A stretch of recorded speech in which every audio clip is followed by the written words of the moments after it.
Glória a Deus.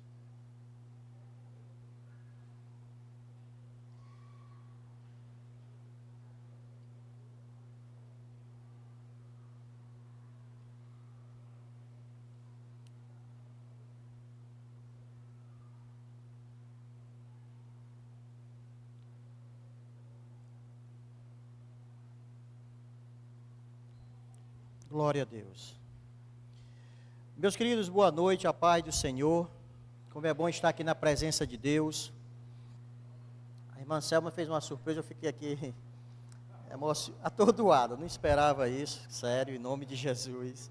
Selma, te amo em Cristo Jesus. Glória a Deus, né? Meus queridos, nós estamos na incumbência dessa noite de trazermos alguns assuntos referentes ao fim dos tempos, aos últimos dias, né, que vai acontecer, né? O que vai acontecer com o povo? O que vai acontecer com o mundo, com a terra, né? O que vai acontecer com todos nós? E eu queria, nesta noite, que o Espírito Santo pudesse falar ao seu coração, como nesta tarde que eu estava preparando a palavra, como ele falou a mim, sabe, irmãos? Eu comecei a estudar, a pesquisar, a ler, e fui lá, pegava no canto, pegava no outro, e fui me aprofundando. Mas, meus irmãos, eu fiquei assim, muito feliz, surpreso, com o que o Espírito falou ao meu coração, a respeito do que está preparado para a sua igreja e para o mundo, né? E eu sei que é um estudo, a gente tem um estudo, mas a gente sabe também que esse estudo que a gente pesquisa, a gente vai atrás de livros, pega aqui, pega lá, outras fontes, a gente sabe que o Espírito Santo está direcionando, porque se não direcionar, a gente não sabe aonde procurar, né, pastor? Né? Se o Espírito não direcionar, a gente não sabe aonde procurar. Então, tudo é por direção do Espírito Santo de Deus. Até eu comentando com a minha esposa, a inspiração é uma aula, mas é diferente de uma pregação. De uma pregação você escuta a voz do Espírito, tu vai falar isso para a igreja, e a gente se prepara, a gente ora, se consagra, e uma aula é um pouquinho diferente, mas não deixa de ter o direcionamento do Espírito Santo de Deus, com certeza. E foi falado aqui nas terças-feiras anteriores, sobre esse assunto, é um assunto muito pertinente, principalmente nos dias de hoje, sobre escatologia. Falou-se muitas coisas do que está aguardando o fim dos tempos. E eu fiquei na incumbência de falar o final, né? O final do final. Mas eu não queria falar só o final do final. Para a gente entender um pouco mais o que chegar ao final, a gente precisa também entender, eu sei que já foi falado aqui, mas eu queria só relembrar aos irmãos, aos queridos irmãos, o que nós falamos aqui nas terças-feiras anteriores, para que a gente possa dar uma continuidade. Os irmãos já assistiram série, eu tenho certeza que os irmãos já assistiram algumas séries aí, né, da televisão, nos canais por assinatura. E geralmente, quando vai iniciar uma nova temporada, ele dá uma previsão do que aconteceu na temporada anterior, não é assim, né? Para você ter, às vezes, passa um ano a temporada para começar e você tem até esquecido. Aí quando começa uma nova temporada, aí lá a previsão, aí ele diz, ó, foi assim, tá, vai contando para você, agora eu estou me lembrando. Então vou fazer isso aqui, mais ou menos isso. Vou trazer aqui uma previsão, né, o que aconteceu anteriormente nas últimas terças-feiras, né, para a gente poder dar sequência aos fatos e a gente colocar os fatos numa ordem cronológica e sequenciada, para que possa entender o melhor. Assim como o Espírito falou para mim, eu queria que os irmãos falassem também aos irmãos, aos corações dos irmãos. Bom, eu queria começar pelo arrebatamento da igreja. Não vou entrar em detalhes, porque nós já falamos sobre isso. Mas Cristo vem nas nuvens para arrebatar todos que nele confiam. Abra aí 1 Coríntios 15, 51, 52, por favor. 1 Coríntios 15, 51, 52. 1 Coríntios 15,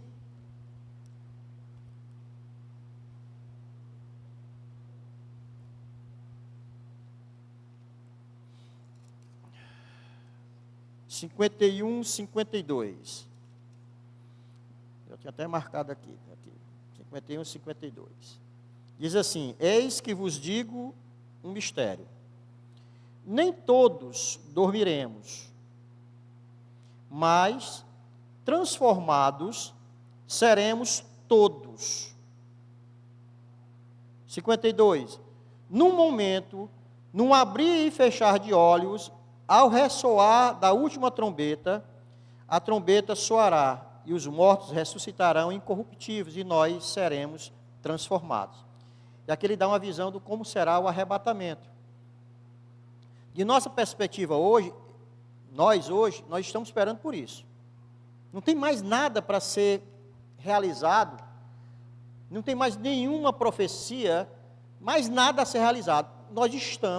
A igreja está esperando pelo arrebatamento. Pronto, não tem mais nada. Estamos esperando pelo arrebatamento. A igreja está se preparando para o grande acontecimento que é o arrebatamento.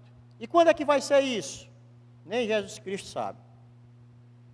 Ele disse: nem os anjos, nem eu, somente o meu Pai é que sabe esse grande dia, o grande dia do Senhor. Esse grande dia, ninguém sabe.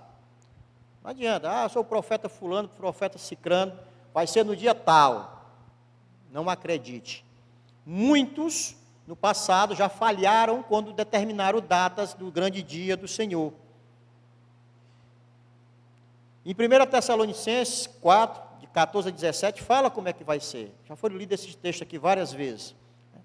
Mas, quando isso acontecer, eu queria que botasse aí a apresentação aí, irmão, por favor. Coloque aí a apresentação que nós preparamos. Fizemos aí algumas imagens. Por favor, coloca aí. Quando isso acontecer, do arrebatamento, nós, quando subirmos com o Senhor,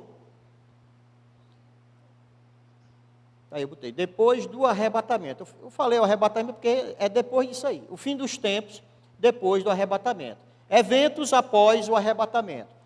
O primeiro evento é o tribunal de Cristo. E o que vai acontecer depois do arrebatamento?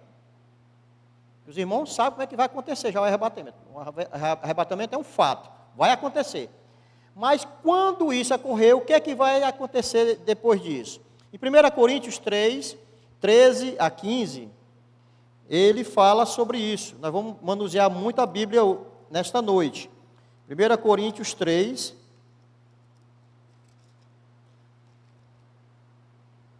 13, 15, diz assim: manifesta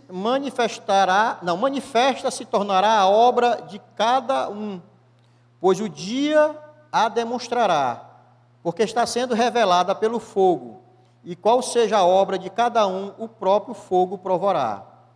Se permanecer a obra de alguém que sobre o fundamento edificou, esse receberá galardão.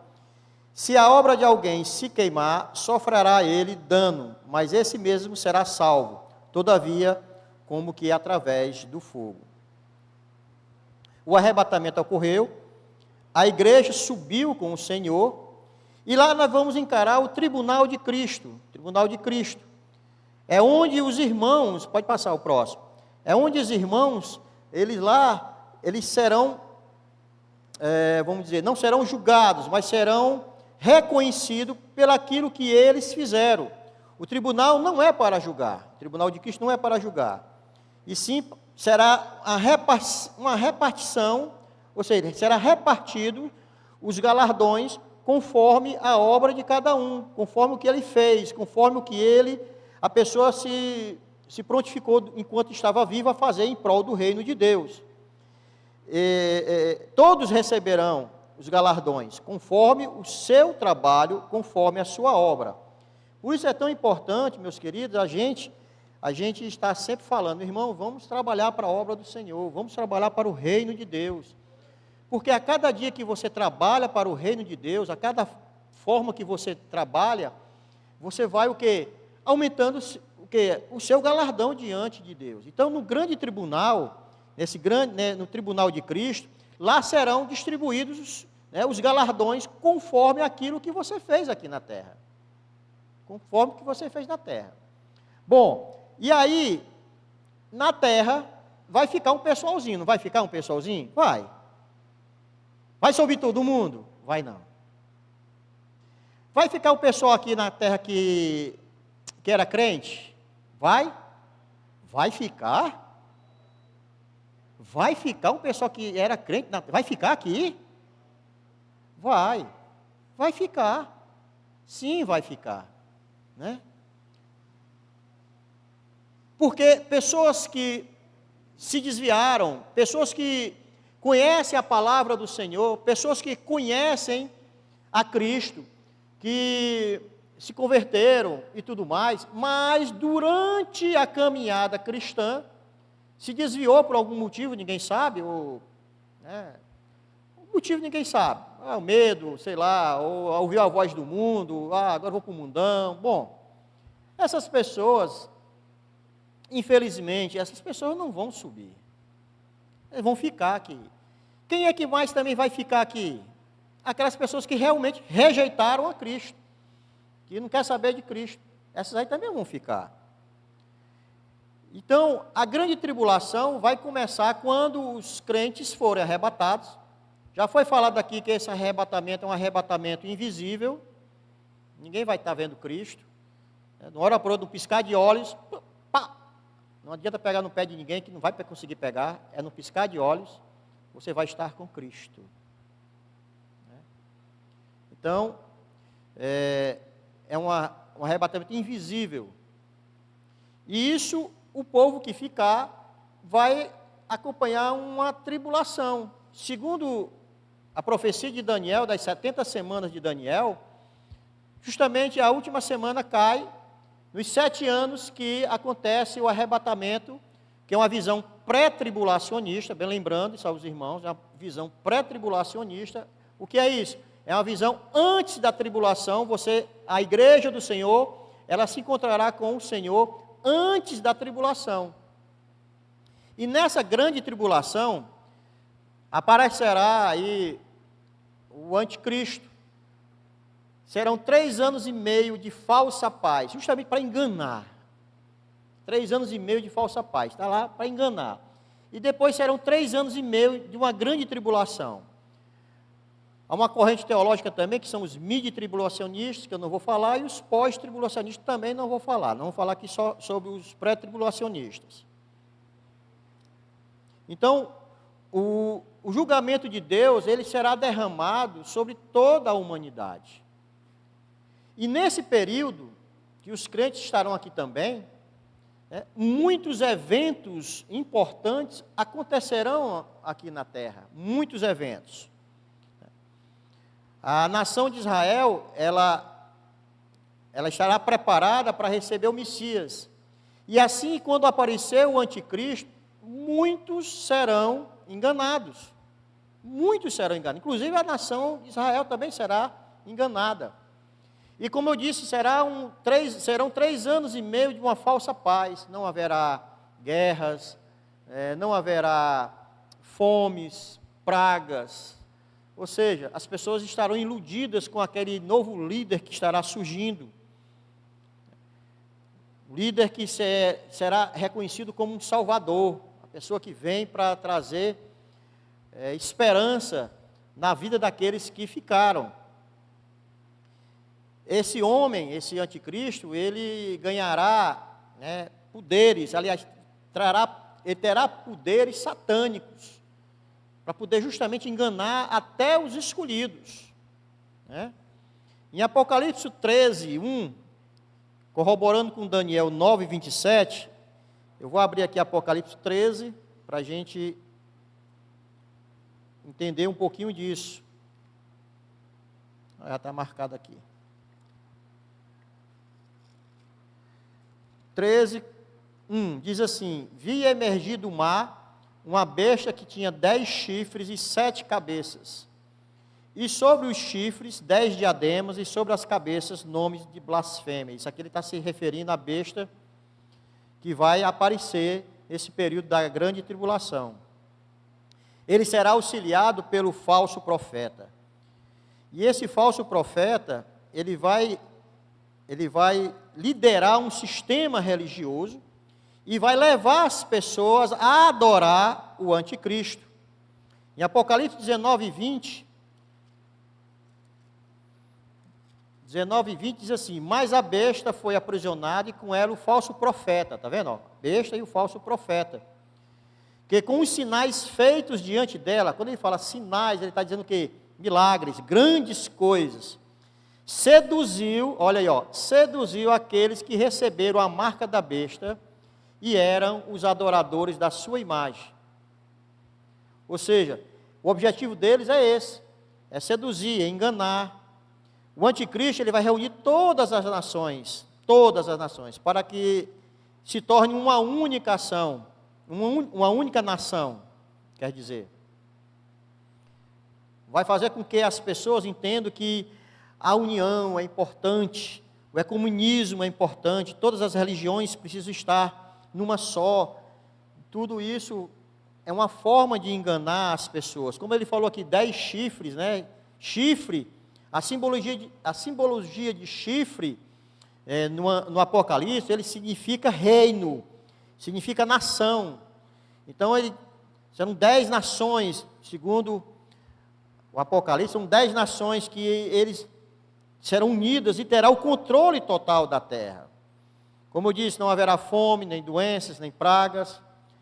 Isso é o que o anticristo fará durante esse tempo em que a igreja já está com o Senhor. Passa o próximo aí, por favor. O anticristo trará soluções para a terra, né? Passa o próximo, pode passar. Unirá os povos e nações, pode passar. Será um grande líder, passa. Construirá o templo.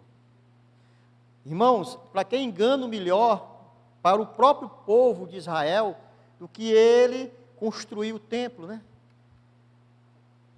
O povo de Israel vai ficar encantado com esse homem. Construiu o nosso templo, coisa que a gente estamos esperando há séculos por isso. Ele construirá o templo. Passa o próximo. Em Apocalipse 13, 14, 15, diz que ele será adorado. Apocalipse 13 diz assim: seduz os que habitam sobre a terra, por causa dos sinais que lhe foi dado a executar diante da besta, dizendo aos que habitam sobre a terra que façam a imagem à besta, aquela que, ferida a espada, sobreviveu. E lhe foi dado comunicar fôlego à imagem da besta, para que não só a imagem falasse, como ainda fizesse morrer quantos não adorassem a imagem da besta. Ou seja, ele vai exigir adoração.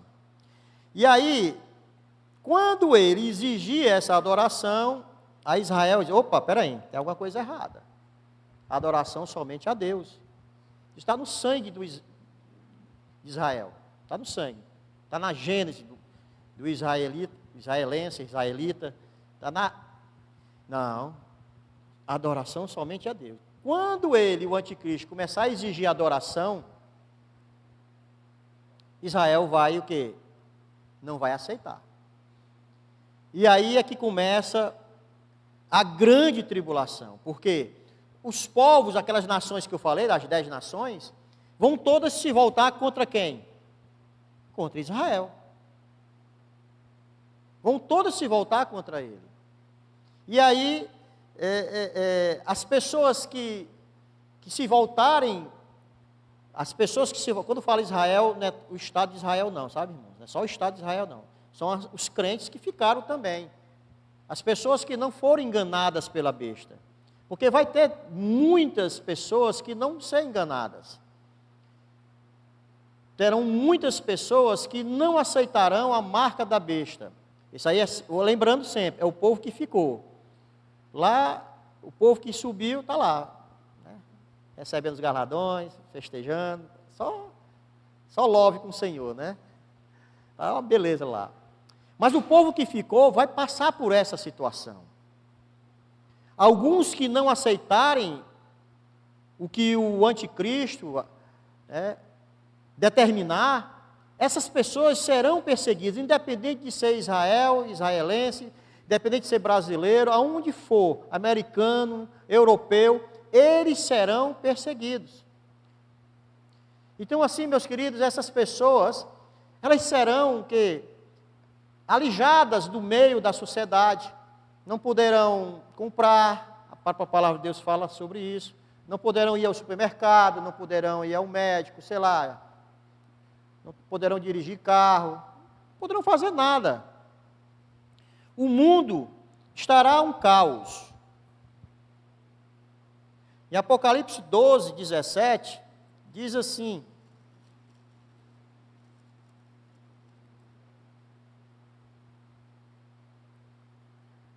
irou-se o dragão contra a mulher. Quando ele fala mulher, é a igreja, viu, irmãos? A simbologia da palavra mulher é a igreja. E foi pelejar, ou seja, lutar com os restantes da sua descendência, os que guardam os mandamentos de Deus e têm o testemunho de Jesus, e se pôs em pé sobre a areia do mar. Ou seja, vai haver essa grande luta, essa grande guerra. E a guerra, ela virá. Enquanto o mundo está um caos, a igreja arrebatada está lá, né, nas bodas do Cordeiro, né? Inclusive nós estaremos lá, eu quero estar lá nas bodas do Cordeiro, não quero passar por esse momento de tribulação, né? Nós vamos ver como é que é, né? Isso, as bodas do Cordeiro. A guerra virá, bota aí, a guerra virá, ó. A guerra virá, pode passar o próximo, passa o próximo. O anticristo será desmascarado, como eu falei, fomes, pragas, o mundo vira um caos, e os que não adorarem o anticristo serão perseguidos. Certo? Próximo. Enquanto isso, nós que subimos, nós estaremos nas bodas do Cordeiro. Em Apocalipse 19, 6 a 10, vamos ler aqui.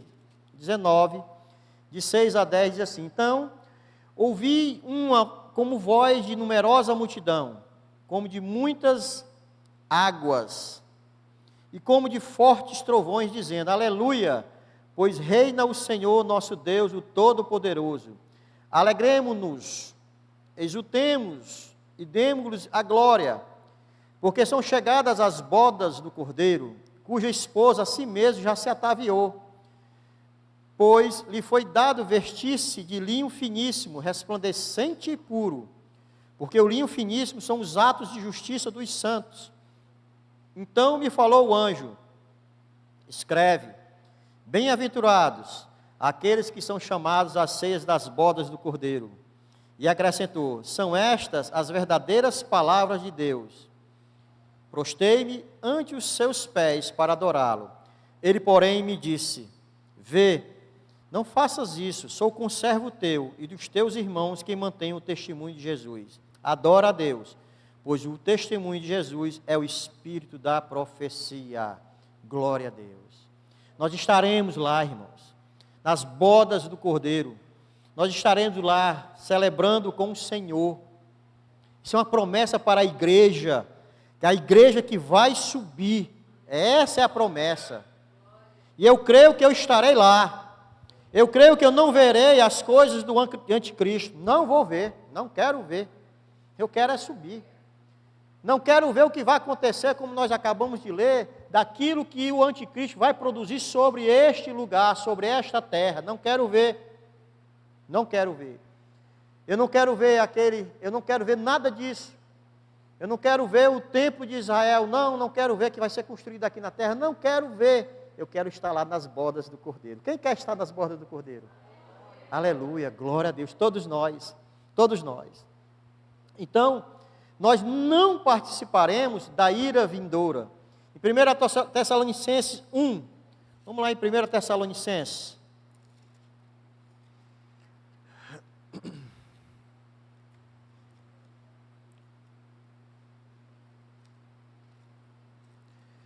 Primeira Tessalonicenses 1, 9 e 10.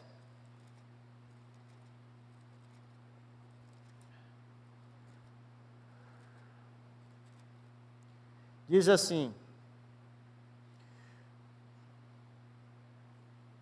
pois eles mesmos, no tocante a nós, proclamam que repercussão teve o nosso ingresso no vosso meio, e como, deixando os ídolos, vos convertestes a Deus, para servirdes o Deus vivo e verdadeiro, e para aguardardes dos céus o seu Filho, a quem ele ressuscitou dentre os mortos, Jesus, que nos livra da ira vindoura.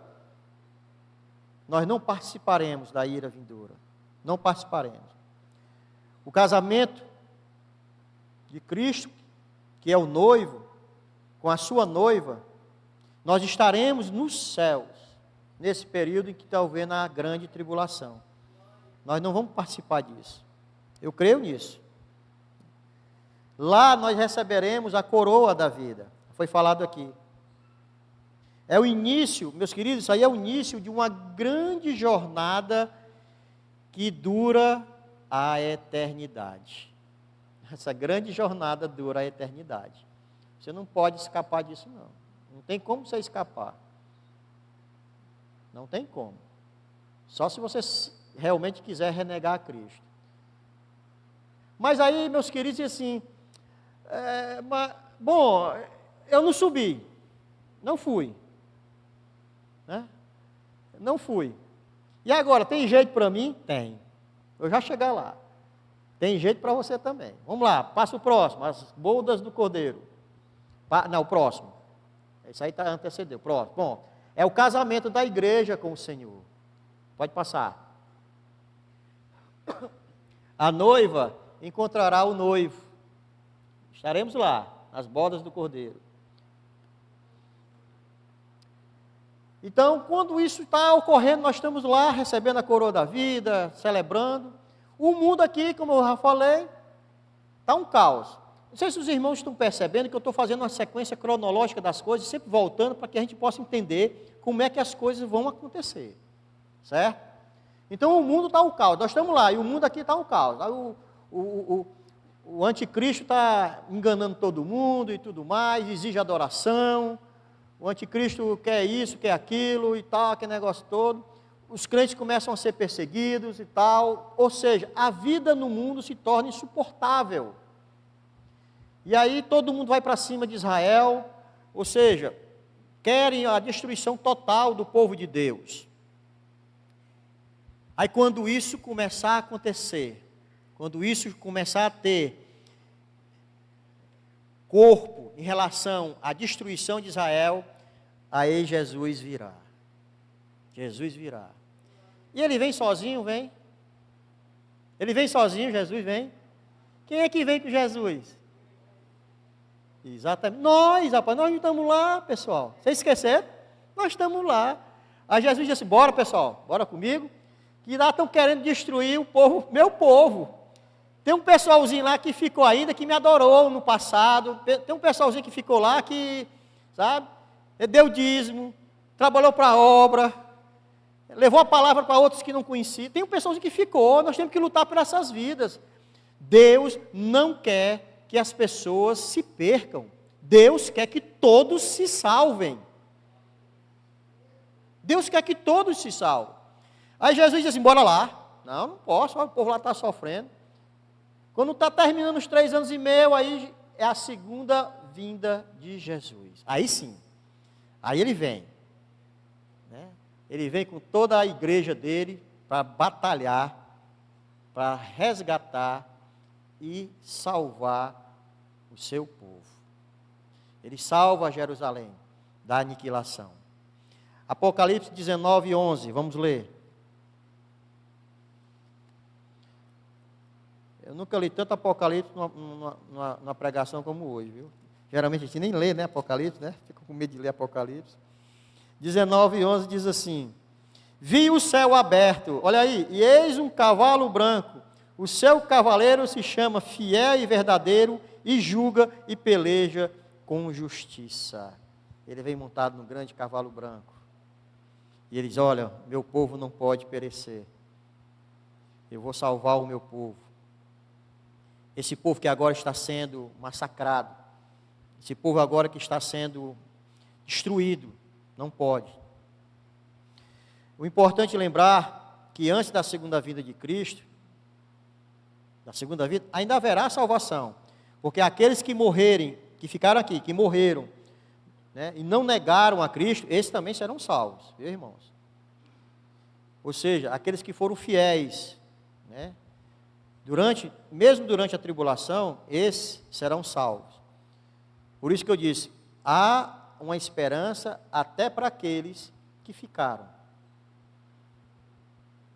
A única forma dessa pessoa ser salva novamente é não negar a Cristo e nem aceitar e receber a marca da besta. Bom, aí vamos lá. Aí a segunda vinda de Cristo, passa o próximo aí, por favor. Aí é a batalha do Armagedon, no vale de Megido. É onde Cristo vai pelejar contra o anticristo, contra a besta. Pode passar. E uma grande multidão também subirá aos céus, que eu falei que serão os mortos, né? Pode passar. Então Jesus derrotará a besta, o anticristo e o falso profeta. Pode passar. Satanás será preso por 1000 anos. Com esse período agora, que nós vamos entrar nessa questão, de Satanás ser preso por 1000 anos, vamos lá em Apocalipse 20, de 1 a 3, que diz o seguinte: então eu vi descer do céu um anjo, e tinha na mão a chave do abismo, e uma grande corrente. Ele segurou o dragão, a antiga serpente, que é o diabo, Satanás, e o prendeu por 1000 anos. Lançou-o no abismo, fechou e pôs selo sobre ele, para que não mais enganasse as nações, até se completarem os 1000 anos. Depois disto, é necessário que ele seja solto por um pouco tempo. Bom, durante esses 1000 anos, pode passar, que Satanás está preso, é o reinado milenar de Cristo. Reinado milenar de Cristo.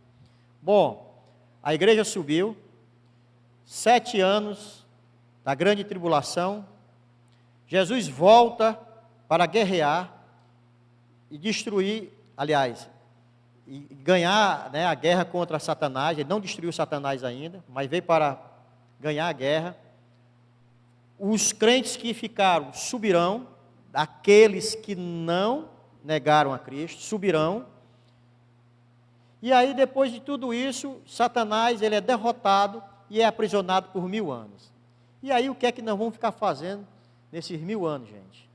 A igreja do Senhor vai estar com Cristo. O próprio Jesus governará esse mundo. O próprio Jesus Cristo, ele será o rei. Rei absoluto. Aí não vai ter mais enganação, não, irmão. Diferente do anticristo, né? Não terá mais enganação. Será 1000 anos de paz e prosperidade na terra. Vamos ver aqui Apocalipse 20, né? Ele fala sobre isso. Nós já lembro, né?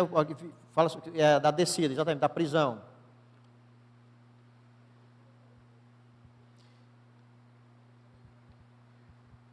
Então, será 1000 anos de fartura, 1000 anos que nós não passaremos mais por tristezas, 1000 anos que nós não passaremos mais por tribulações, nada disso, porque um rei justo estará à frente desse mundo, um rei que olhará para cada um de nós.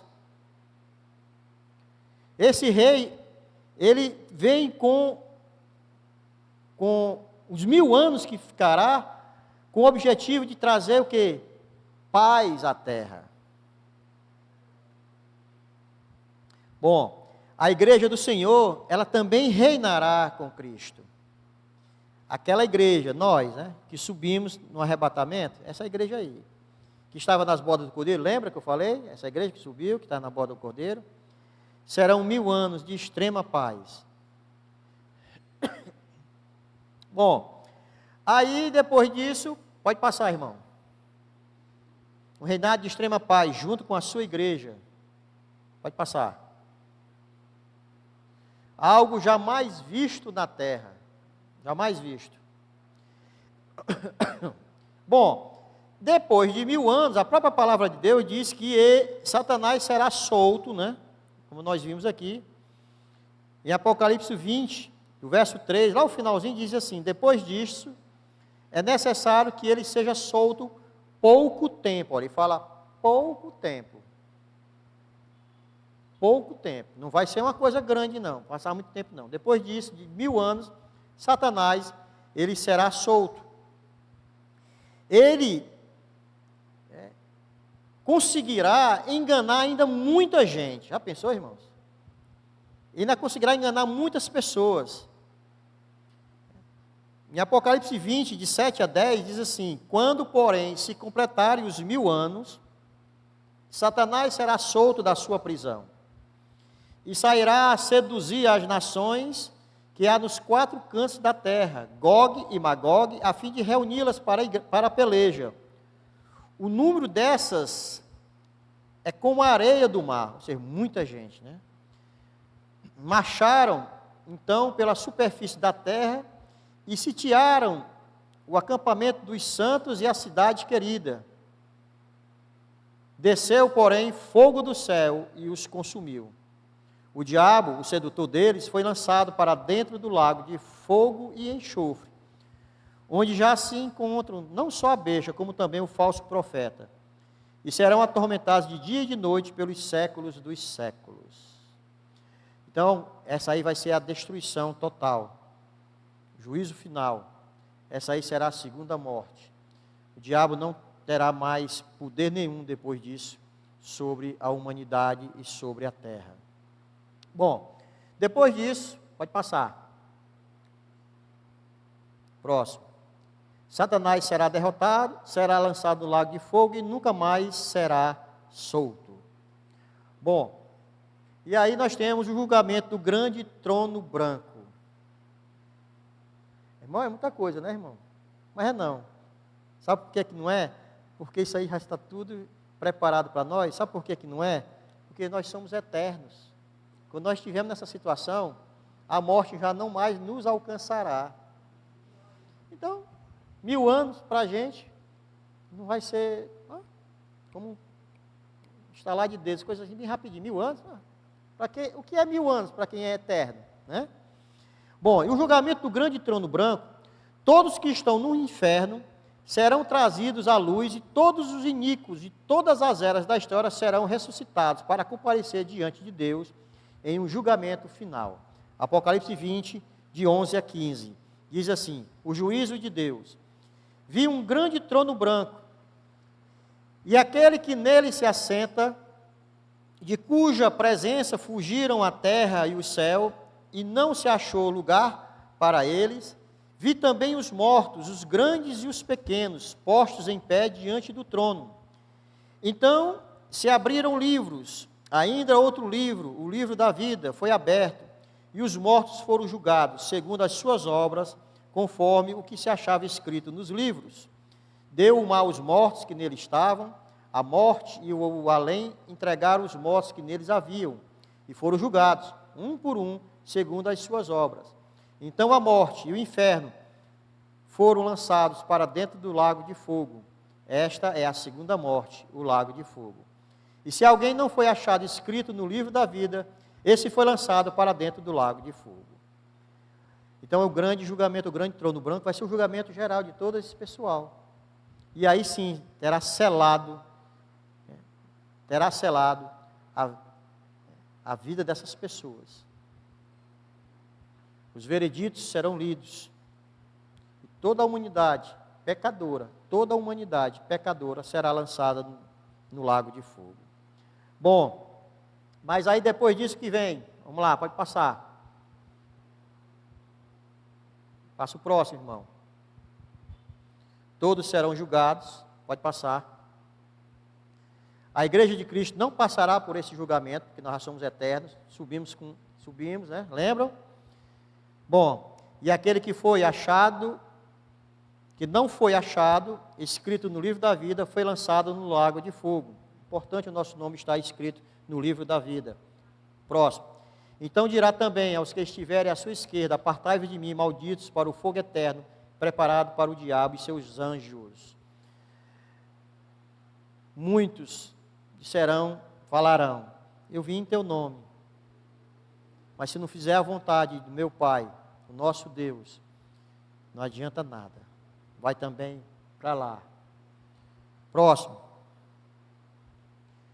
E aí vem a nova criação. Ufa, chegamos, hein? Demorou, né? A nova criação. Nesse pequeno tempo que nós passamos aqui, de 40 minutos, né? Passou 7 anos, passou mais 1000 anos, depois passou, né? Passou muito tempo. Mas não passou não, nós somos eternos, né? Vamos ser eternos. E aí a nova criação, é nessa hora que Deus enxuga todas as lágrimas e não haverá mais morte, nem dor, nem tristeza. A nova Jerusalém desce do céu e os filhos de Deus desfrutarão a eternidade com Ele. Apocalipse 21, 22 fala sobre isso. Vi novo céu e nova terra, pois o primeiro céu e a primeira terra passaram e o mar já não existe. Aí vai. Vi também a cidade santa, a nova Jerusalém, que descia do céu da parte de Deus, ataviada como noiva adornada para o seu esposo. Também ouvi grande voz vindo do trono, dizendo: eis o tabernáculo de Deus com os homens. Deus habitará com eles. Eles serão povos de Deus, e Deus mesmo estará com eles, e lhes enxugará dos olhos toda lágrima, e a morte já não existirá, já não haverá luto, nem pranto, nem dor, porque as primeiras coisas já passaram. E aquele que está sentado no trono diz: eis que faço nova todas as coisas. E acrescentou: escreve, porque estas palavras são fiéis e verdadeiras. Glória a Deus. O nosso Deus vai fazer isso. O nosso Deus está preparando tudo isso para um povo que diz que ama Ele, que vai subir com Ele. Estaremos com Cristo, meus queridos irmãos, por toda a eternidade. E jamais haverá sofrimento. Seja fiel até o fim. Persevere e não desista. O mundo, ele quer tirar a tua salvação. O mundo quer que você não reconheça a Cristo como Salvador. Resista ao diabo e ele fugirá de vós. A vitória é nossa. Se apegue a essa vitória, irmão, é nossa. Nós somos mais que vitoriosos em Cristo Jesus. É nossa essa vitória. Nada pode tirar isso de nós. Sabe quem é que pode tirar isso de nós? Nós mesmos. Nós mesmos podemos tirar isso de nós. O diabo não tem poder sobre a sua vida, porque Cristo diz: olha, este é meu, foi selado com o selo de Cristo. Quando você diz: olha, aceita o Senhor como meu Salvador, você agora faz parte da família de Cristo, não é assim? É. O diabo não tem poder sobre você. Queridos irmãos, assim, eu vejo assim, alguns irmãos, algumas irmãs, às vezes, conversando: eu tenho medo disso, medo do diabo. Não tenha medo, não. Tenha medo não. Tem ali vamos dizer assim, está ali uma igreja que eu vi agora no vídeo, uma igreja de Satanás. Os irmãos sabem que tem, né? Aqui, né? Aqui em Fortaleza já tem, né? Essa igreja de Satanás. Aí tem irmão: não, eu não gosto de passar nem perto, eu morro de medo. Tenha medo não, irmão. Não vou passar nem naquela rua, não. Tenha medo não. Satanás não pode te atingir. Não pode.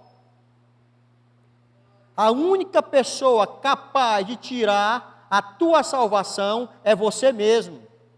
Você mesmo. Só você pode sair do foco de Deus, porque você, a partir de você diz, olha, eu não quero mais te aceitar, não quero mais nada contigo, pronto. Deus é educado, Ele atende, Ele não vai forçar a tua nada, não. O nosso Deus, Ele é um Deus que cuida de cada um de nós. No seu manto e na sua coxa estava escrito isto: Rei dos reis e Senhor dos senhores. Está lá em Apocalipse 19, 16. Rei dos reis e Senhor dos senhores. O nosso Deus, o nosso Senhor Jesus Cristo, é o nosso Senhor, é o nosso Rei. Ele é o Rei dos reis. Amém? Que nós possamos se alegrar com essas palavras, de saber que o que está preparado, o que foi escrito, é para um povo que acredita e é fiel a Deus. Amém? Vamos ficar de pé, em nome de Jesus. Eu fiquei muito edificado com esse estudo. Glória a Deus. Eu fiquei muito edificado com esse estudo, porque eu comecei a ter alguns, como é que chama? Alguns relances de visões, insights. O pastor, o homem é americano, insights, é a palavra que ele usa. Então eu comecei a ter insights, né? De como é que, eu comecei a contemplar como é que isso ia, né? Isso é uma sequência que vai acontecer, está escrito. Só se você realmente não quiser acreditar, mas vai acontecer, independente de você acreditar ou não, isso vai acontecer. Acabou-se. Promessa de Deus, para todos nós que aceitamos a Ele como nosso Salvador. Vamos orar, em nome de Jesus. Querido Pai, amantíssimo das nossas almas, eu te peço, Pai, em nome do Teu Filho Jesus, que Tu, Senhor, nos ajude, Paizinho, a cada dia que nós estamos neste mundo, Pai, pois nós não queremos, Paizinho, nós não queremos nos perder, não queremos ouvir o chamado do mundo, não, Senhor, não queremos ouvir o chamado do mundo. O único chamado que nós queremos ouvir é quando soar trombeta e Tu chamar o meu nome. Esse sim eu quero ouvir, Pai. Esse eu quero estar com os ouvidos abertos para ouvir a Tua voz chamar o meu nome, porque eu sei que ali eu estarei por toda a eternidade e o meu coração se alegrará na Tua presença, Senhor Jesus. Muito obrigado, meu Deus e meu Pai, que a Tua palavra que chega a nós, a cada dia ela se renova, Senhor, e traz experiências, meu Deus, fantásticas na Tua presença, Pai. Muito obrigado, meu Deus, que existe um povo que está aqui, Pai, que Te busca e jamais desistirá, Senhor Deus, Pai, de Ti, porque nós estamos esperando, Pai, esse grande dia, e a coroa da vida vai ser dada a cada um de nós, e nós viveremos eternidade em eternidade, Senhor. Muito obrigado, meu Deus, em nome de Jesus. Eu te peço, Senhor, abençoa cada vida que aqui está, Pai, cada irmão, cada irmã, meu Deus. Sim, eu te peço em nome de Jesus, derrama das Tuas bênçãos, da Tua graça sobre a vida de cada um de nós. Nos fortalece, Senhor, nos fortalece, sejamos fortalecidos em Ti, Paizinho, para que nós possamos resistir ao diabo, Pai. Assim eu te peço, em nome de Jesus e para a glória de Jesus. Amém e amém. Deus abençoe.